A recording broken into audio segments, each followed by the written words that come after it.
The German retreat from nuclear power. Bismarck Brief, the 2nd of March, 2022.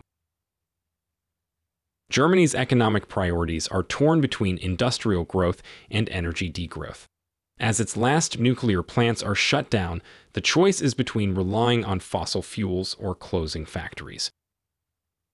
On New Year's Eve 2021, the German government powered down 3 of its remaining 6 nuclear power plants. The final 3 are scheduled to be shut down by the end of 2022. This is the culmination of a phase-out of nuclear energy that goes as far back as the 1960s. From 1989, when Germany's last reactor was commissioned, to 2021, nuclear-generated electricity fell from 29% of overall German electricity production to 11%. Meanwhile, electricity generation from wind, solar, and naturally occurring bioenergy grew from 4% to 44%. Bioenergy refers to fuels extracted from living organisms like trees, crops, and recycled waste. The most common bioenergy in Germany is solid biofuel, such as wood, followed by biogases created from organic matter, like meat processing waste. Germany's energy transition. In German, Energiewende appears incoherent at first. In the name of environmentalism, Germany has rapidly phased out low-carbon nuclear power, replacing it with a combination of Russian natural gas and highly subsidized renewable energy. The cost of this transition is higher energy prices and increased dependence on politically sensitive Russian imports. The payoff has been a reduction in emissions slightly less than that achieved by pro-nuclear France. The new government is anticipating that the country will not meet its climate goals for either 2022 or 2023. Energy consumption is defined by 3 stages. Firstly, there is primary energy. This refers to energy that is stored in natural resources like uranium, methane gas reserves, or solar radiation. Secondly, resources are then exploited through an energy system, such as a nuclear power plant, a gas pipeline, or a photovoltaic panel. Thirdly, the systems produce energy that is then distributed through energy carriers like capacitors, batteries, the electric grid, and fuel. The energy carried can be used for electricity, heat, fuel, or mechanical work. Different countries require different amounts of energy in different patterns, and this determines which energy sources can meet their economic needs. Countries with very little manufacturing capacity, a sunny climate, and low population can rely mostly on electricity generated from renewables, as in the case of Costa Rica. Such a feat is impossible for Germany, which is much more heavily industrialized. In 2017, mining and manufacturing accounted for 30% of German energy consumption, compared to 19% in the United States. The country's energy consumption peaked in 1979 at 4373 terawatt-hours. By 2019, consumption had decreased to 3515 terawatt-hours. Some of this can be attributed to efficiency gains, government regulation favoring renewables, and a larger service sector, but most of it can be attributed to a slowdown in economic growth and the start of Germany's long demographic contraction. The makeup of energy sources has also changed. In 2000, over 99% of energy came from fossil fuels, nuclear energy, or hydroelectric power. By 2020, that had fallen to 84%, with wind, solar, and bioenergy increasing. Germany's post-war economic development has had 2 main goals. Since 1945, its economic policy has specialized in manufacturing, in large part to serve the American consumer market. This has evolved into an increasingly unbalanced, export-oriented economy. With a slowdown in domestic consumption and the ability to devalue its currency via the euro, the effective industrial strategy of the post-war period has morphed into a more limited strategy based on maximizing trade surpluses to offset stagnation at home. This strategy is reliant on continual cooperation from the United States and Germany's European partners. Since 1968, the German elite have also had to factor in the increasing influence of anti-nuclear and environmentalist ideology. Through institutional takeover, elite consensus, and activism, German leaders now prioritize the reduction of energy consumption through the phase-out of nuclear energy and the prioritization of soft energy solutions like bioenergy, wind turbines, and photovoltaics. Leaders have viewed these 2 trends as compatible or even mutually beneficial. But Germany's economic strategy always relied on the American-led order championing free trade, while Germany itself engaged in protectionist policies to gain advantage. Now faced with an equally protectionist China and a long-term shift in American attitudes towards trade, German industry is losing its competitive advantage. As geopolitical reality constricts German export growth, an increasingly limited, expensive, and unreliable energy supply compounds the problem. The country is effectively pursuing a growth-seeking industrial strategy in tandem with a Malthusian energy strategy. The two aims are becoming irreconcilable. From nuclear spring to nuclear winter. Nuclear energy refers to energy in the nucleus, or the core, of an atom. This energy can be accessed, but it must first be released from the atom via nuclear fission. In nuclear power plants, controlled nuclear fission splits atoms to release energy in the form of heat. This heat produces steam, which turns a turbine generator and produces electricity. The primary fuel for modern nuclear plants is uranium. In most designs, the uranium has to be highly enriched so that the fissile isotope U-235 accounts for 3 to 5% of the total mass. The fuel is turned into pellets and arranged into fuel rods. When the nucleus of a U-235 atom captures a moving neutron, it splits in two fissions, releases some energy in the form of heat, and new neutrons split off from the core. If enough of these expelled neutrons cause the nuclei of other U-235 atoms to split, releasing further neutrons, a fission chain reaction can be achieved. This process requires regulation by a moderating force, usually water. The purpose of this is to slow down the fission process. Another key component are the control rods. These are made with neutron-absorbing material such as cadmium, hafnium, or boron, and are inserted or withdrawn from the core to control the rate of reaction. There are a wide variety of potential nuclear plant designs, and there has been interest in alternative fuels such as thorium, but the vast majority of operating commercial plants are light water reactors, LWR. The first commercial nuclear energy operation was the Calder Hall reactor, opened in 1956 at Sellafield in the United Kingdom. Nuclear energy has abundant fuel, produces minimal emissions or pollution, and has a very high capacity factor, meaning it utilizes almost all of its potential capacity over a given period of time. In 2019, the capacity factor for American nuclear energy was 94% of capacity. For gas, it was 57%, for wind, it was 35%, and for solar, it was 25%. Its primary drawbacks are the concerns about safety, fuel disposal, and proliferation of nuclear weapons. These fears have increased the financial and political costs, as well as the complexity of building nuclear reactors. German nuclear power flourished in the 1950s thanks to both West German industrial policy as well as assistance from the United States. Local companies like Allgemeine Elektrizitätsgesellschaft (AEG) and Siemens partnered with American companies Westinghouse and General Electric (GE) to build initial capacity. AEG and GE built the initial Kohl nuclear plant in 1959. From 1965 to 1980, German nuclear generation grew at a faster rate than that of the United States, going from 0.01% to 3.65% of primary energy consumption. In 1985, 26.53% of German electricity production was nuclear.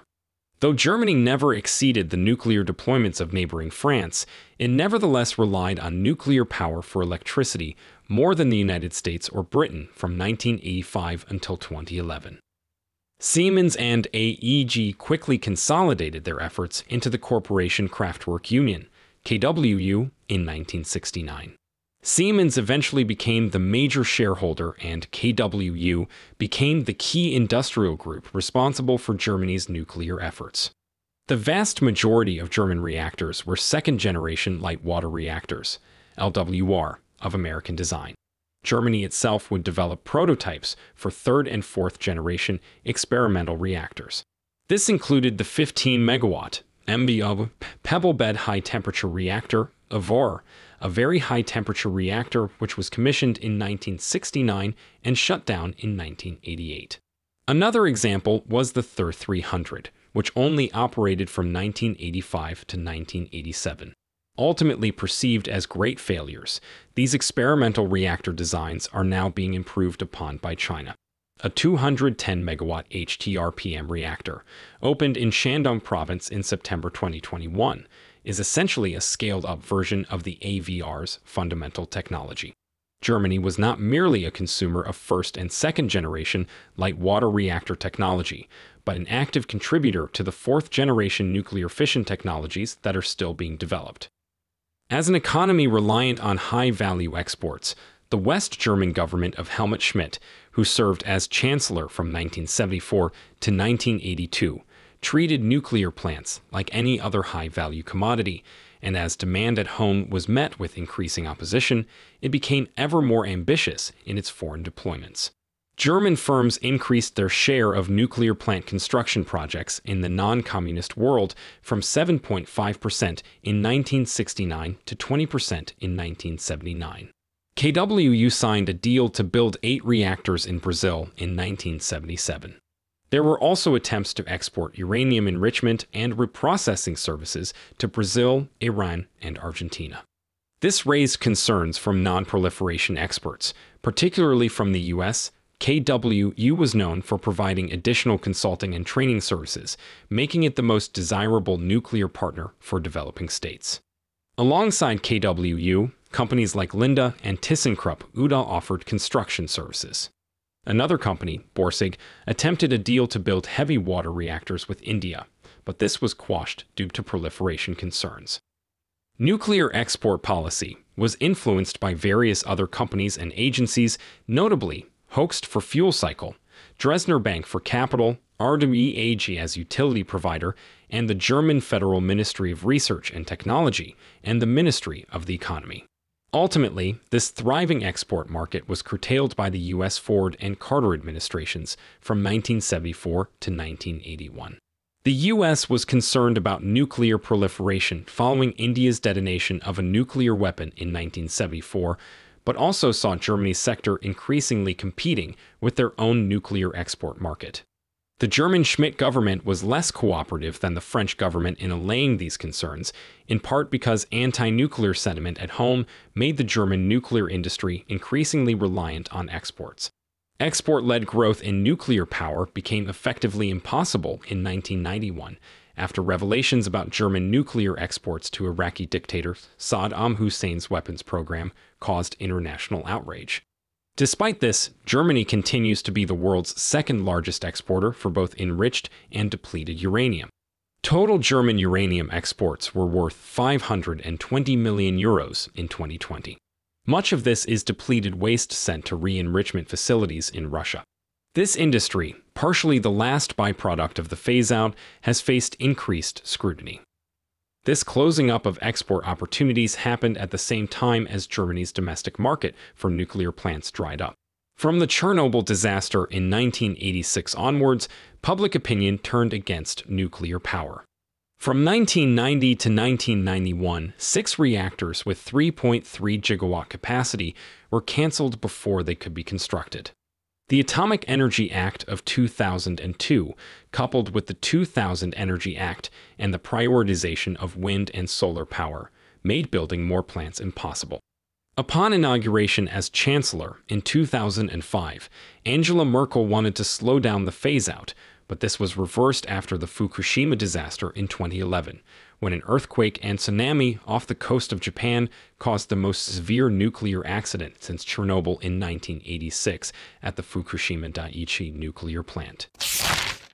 Transition to renewables necessitates natural gas imports. German plans call for lost nuclear energy to be replaced by wind and photovoltaics for electricity and bioenergy for heat. But there is increasing evidence that these technologies are not sufficient to power the German economy. Globally, photovoltaic growth has been impressive, and there are regions where the level of solar irradiation makes mass-scale deployment economical. This is not the case in Central Europe. Based on 2020 capacity and generation figures, the average solar fuel cell efficiency for Germany is 11%, below the world average of 14%, and well below comparable figures in the US and China. Solar power in Germany will therefore be permanently reliant on subsidies. and even then cannot hope to provide reliable energy output for the industrial sector without a sustained reliance on gas. The phase-outs and the wider Energiewende were not primarily about ending fossil fuel use, which explains the continual importance of natural gas to the German economy.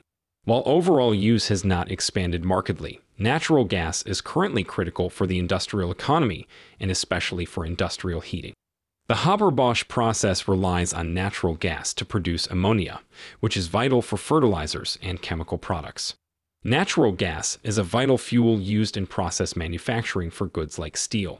High industrial heat demand over 400 degrees Celsius takes up a considerable amount of energy for industry, and in order to electrify these processes, it would require unprecedented electricity abundance.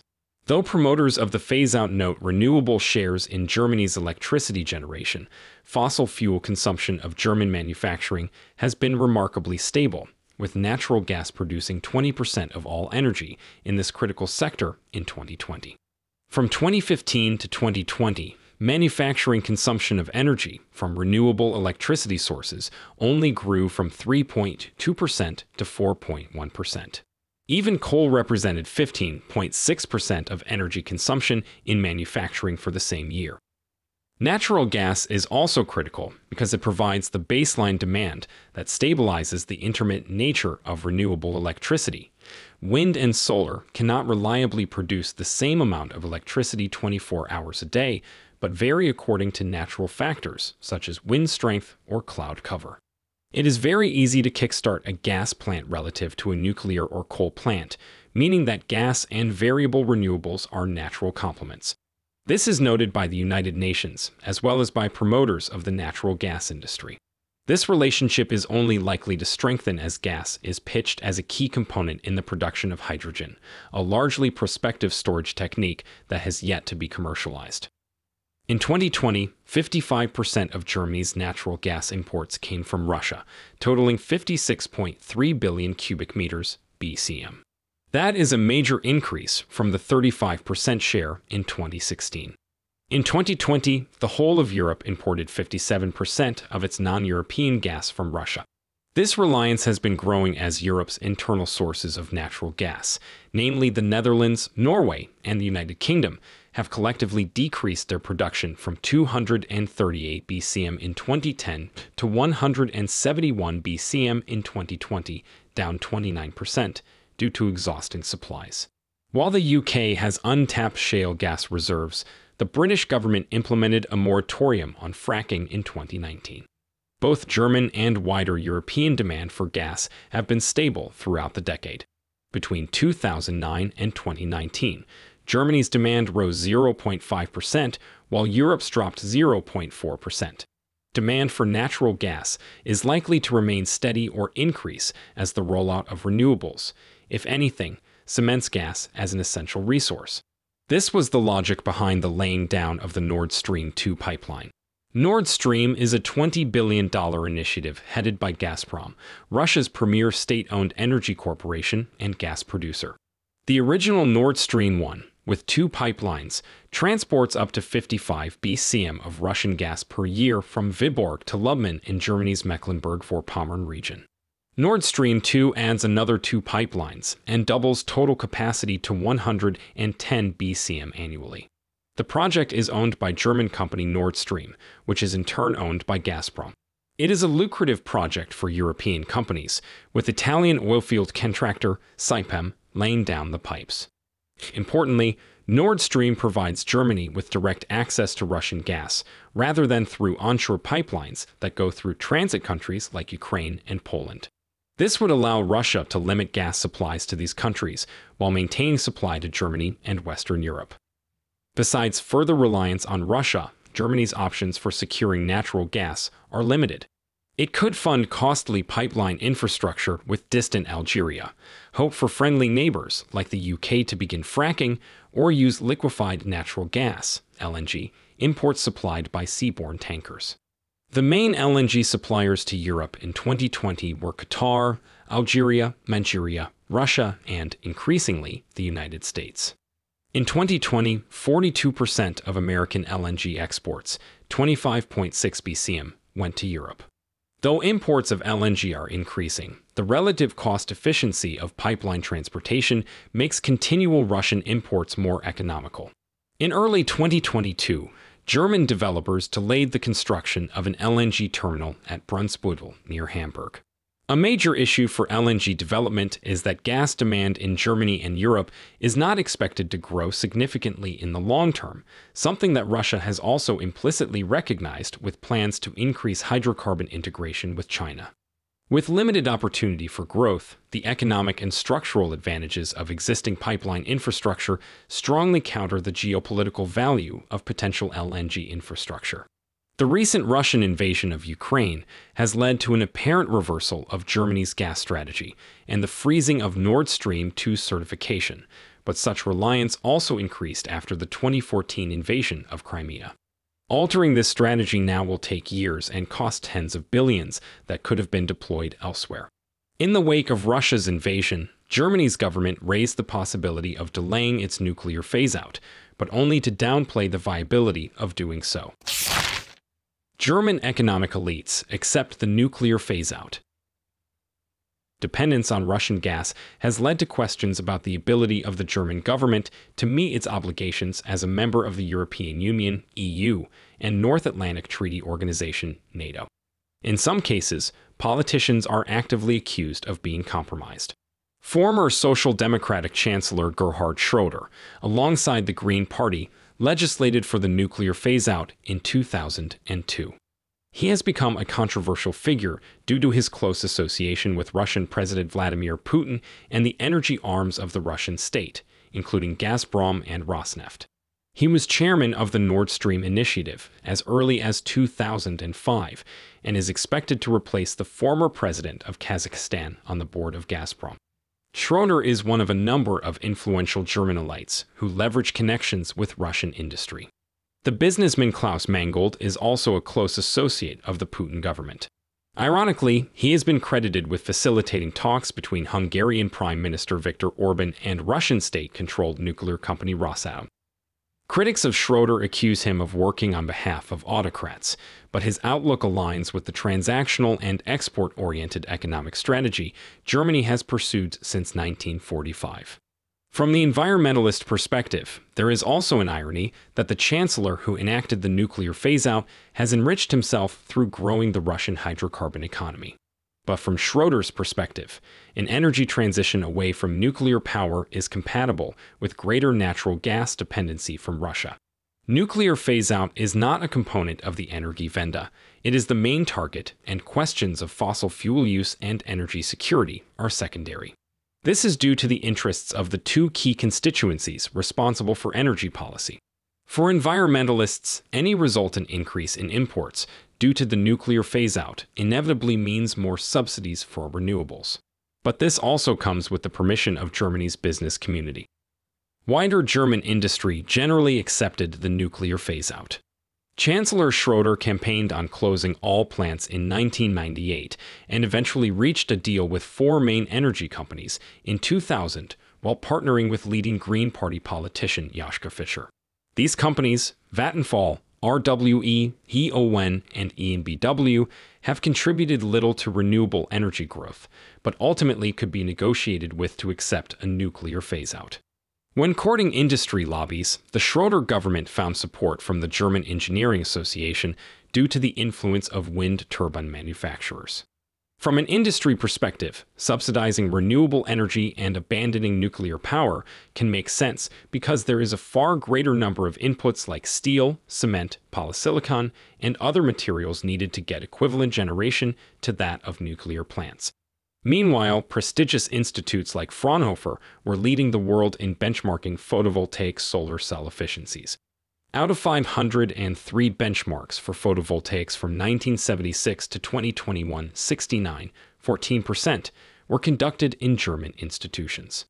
Germany had never achieved technological parity with France or the US in nuclear power, and with fewer export opportunities, entrepreneurs saw photovoltaics as an exciting new market to dominate. The 2011 Fukushima disaster led to Siemens exiting the market for construction of new nuclear plants permanently. This decision was made by then CEO Joe Kaeser. The same man compared the cultivation of solar panels in Germany to the cultivation of pineapples in Alaska. Kaiser and his successors are pragmatic and will market fossil fuels to high-growth foreign markets while building wind turbines at home. Other stakeholders have been more enthusiastic. The German banking system allows for considerable coordination in terms of financing long-term projects for specific industries. The largest state-owned investment bank, KfW, spent $17.4 billion in green financing in 2021 alone. Against this opposition, the nuclear lobby in Germany was comparatively weak. Unlike in France, there was no influential military establishment or explicitly pro-nuclear party. Though nuclear industries can employ hundreds of thousands of very well-paid workers, variable renewables offer the prospect of many more lower-paid construction and maintenance jobs. Nuclear energy was also increasing markedly in price due to increasing legislation, which only increased with any major incident. Unlike fluctuating commodity prices or reductions through manufacturing efficiency, costs incurred from regulation can only go up. Barring a regulatory overhaul, which was politically impossible, nuclear power was effectively priced out of Germany. The nuclear industry has, on some level, been a casualty of lobbying and dysfunction, much as it has been in other countries. The U.S. has only opened one new commercial reactor since 1996.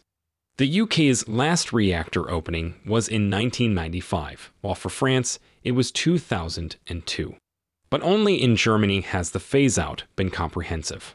The Energiewende and its anti-nuclear precepts stem not from individual institutional interests, but from a developed intellectual framework. Ordoliberalism conflicts with the Energiewende. Germany's energy transition is more than just an energy policy. It is a national strategy built on the premise that energy consumption should be reduced. It therefore impacts Germany's older and most established post-war economic strategy, known as ordoliberalism. Having previously built its enormous industrial capacity in the service of large militaries, the West German state devoted itself to integration within the American-led Western order and shifted from the controlled economy of the Nazis to a social market economy. This was built on both explicit and implicit government management. To paraphrase Walter Eucken, the most prominent German economist of the immediate post-war period, it does not matter whether the state intervenes much or little. It is how it intervenes that determines economic success. This guiding principle of coordinated capitalism served as the basis for what was termed ordoliberalism. This emphasis on private-public coordination, holistic thinking, and long-term planning would ultimately be applied beyond the post-war recovery. Underpinning this was specialization in manufacturing durable goods to sell into the massive and comparatively open American market. This strategy proved immensely successful and largely continues to this day. However, ordoliberalism has had to modify its outlook due to a change in consensus within the German elite.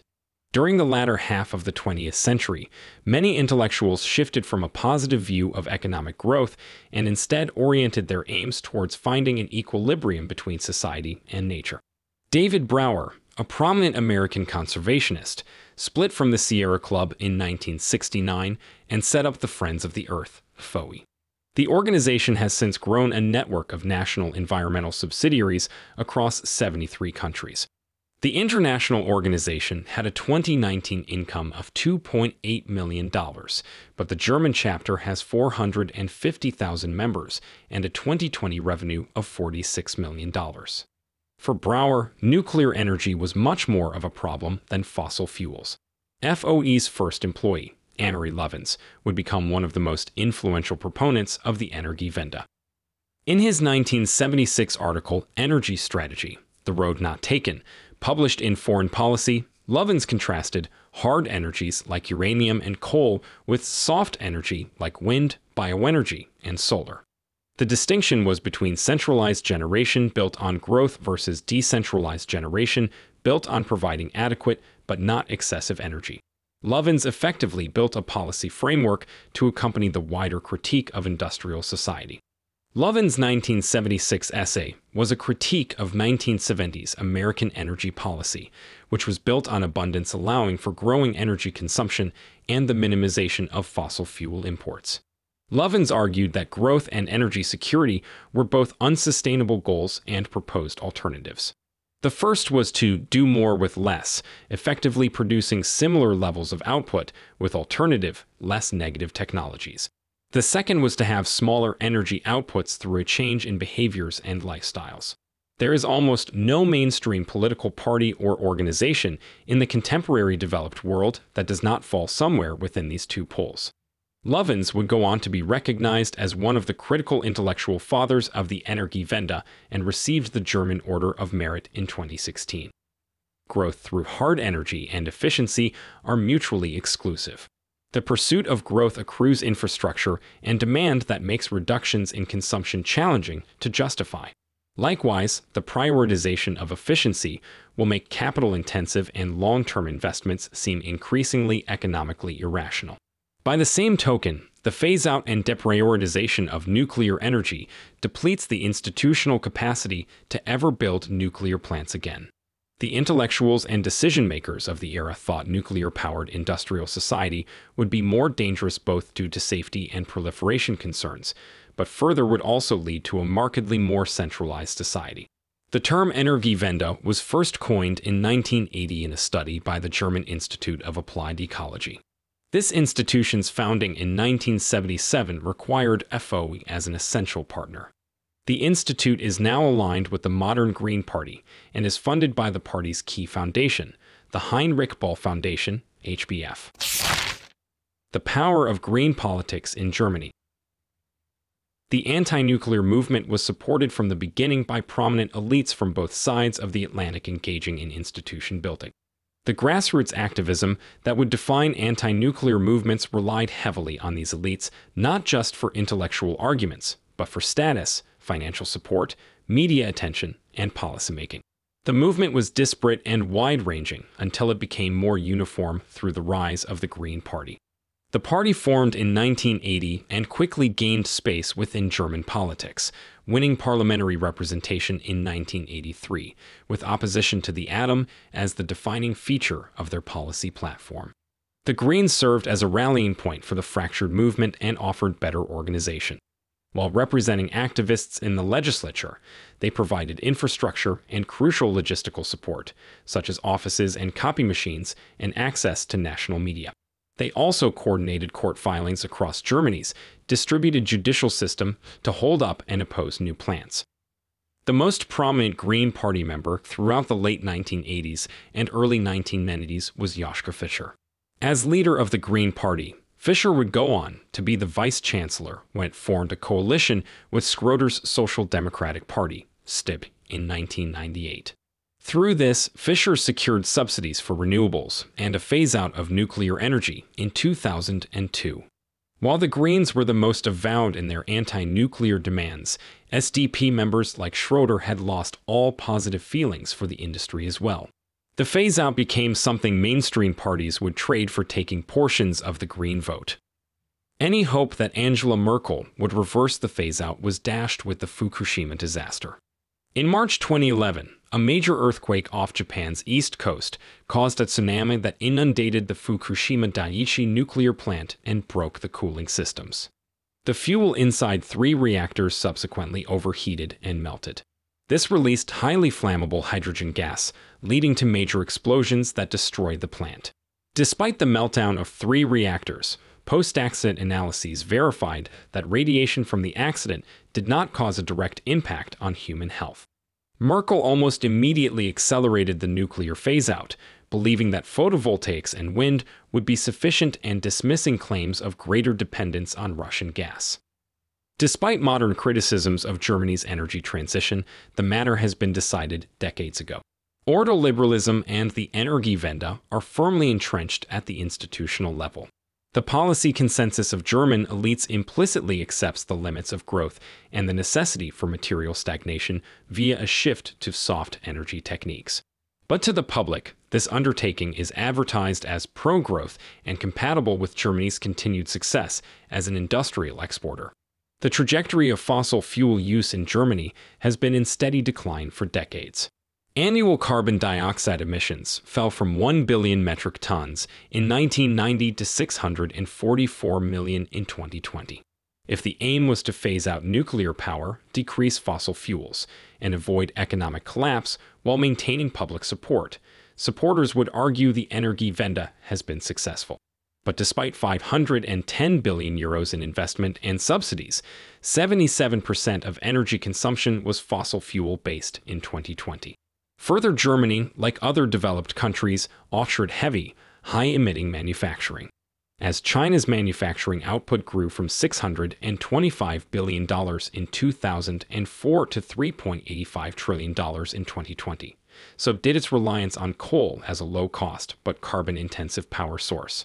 Chinese coal generation rose from 13,155 terawatt-hours to 22,853 terawatt-hours from 2004 to 2020. This means much of the reduction in carbon emissions is virtual, with the work of emitting carbon dioxide exported from Germany to China. This illusory reduction in emissions has coincided with the stagnation of Germany's manufacturing sector. In 2008, manufacturing output was valued at 660 billion euros. In the 12 years since, it has exceeded that figure only 4 times, topping out at 702 billion euros in 2018 and falling to 598 billion euros in 2020. German industrial stagnation is directly related to the rise in energy prices. In a survey by the Federation of German Industries, BDI, 23% of 400 companies surveyed said energy price rises threatened their existence, while another 65% said it caused a strong challenge. A further 20% were considering moving their operations abroad. Germany's trade balance with China is also worsening, with a 20 billion euro deficit in 2020. In 2021, the deficit increased to 38 billion euros. As Germany loses competitiveness and deals in a multipolar world, the German strategy of ordoliberalism is reduced to furthering dominance in European markets. This means widening trade surpluses with stagnant European economies through informal mercantile banking practices and the advantages of having an already established industrial base. These German advantages are further protected through exercising EU political and regulatory pressure on Eastern European states to forego the kind of energy-intensive industrialization that gave Germany its economic edge in the first place. This includes threatening litigation against the Polish government for proposing to build nuclear reactors, as well as litigation against attempts led by France to designate nuclear energy green for the purposes of EU financing. This process has flatlined the EU's prospects for growth, while Germany's relative share of the Union's GDP has surprisingly increased from 23.8% in 2011 to 25.2% in 2020. Europe's aspirations for growth, especially those of its poorer members, seem permanently throttled by Germany's implicit policy of degrowth. Analyzed as an environmentalist strategy, Germany's transition to renewables is ultimately a self-defeating one, since carbon emissions are moved to overseas jurisdictions without similar degrowth policies. Degrowth, viewed as a European foreign policy, is an approach of self-marginalization, since it undermines the economic base of power the EU would hope to leverage to export environmental and social policies, norms, and laws favorable to its values and interests abroad. Only if evaluated as a German policy that ensures no economic competitors will emerge among EU member states at the cost of the bloc's relative global decline does the policy come to have some political merit. This political reconciliation of German ordoliberalism and the Energiewende through the arbitration of emissions, slower growth, diminishing competitiveness, and deindustrializing the rest of Europe will become increasingly untenable both domestically and internationally as other European countries seek greater strategic autonomy, including both established powers like France and ambitious states like Poland.